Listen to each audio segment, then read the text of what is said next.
All right, so this is a manual muscle test for the supraspinatus muscle. It is a super muscle, and that lies along the upper portion of the spine of the scapula, thus the name supra, above spinatus, the spine of the scapula.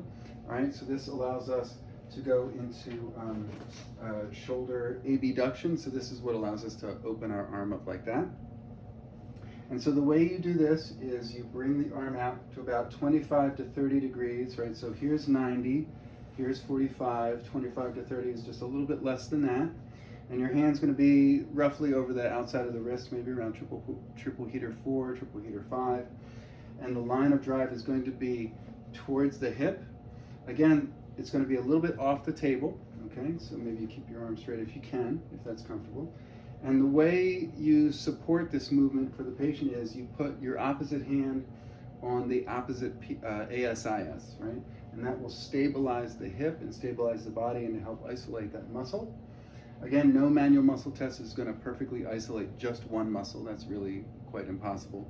But this is going to be the predominant muscle that helps us to resist in this movement.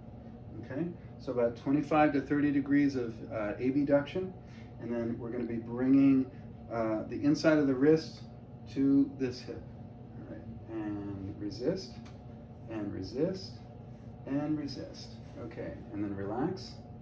And then one more time, and resist, and resist, and resist. Okay, so we can see that there's a little bit of supraspinatus weakness. Not much, a little bit, but it wasn't quite locking. It did show some resistance, especially at the beginning of the movement, less resistance and less power at the end range.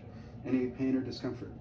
No. So you always want to check in to see is there any pain or discomfort, and if so, where? Because they might not just feel it there. Don't just assume that they say, yes, I feel pain, that they're necessarily feeling it in the muscle that you're testing. They may actually feel it somewhere else, which is going to give you an indication of like the muscle train and therefore the channels that might be involved, including the sinew meridians.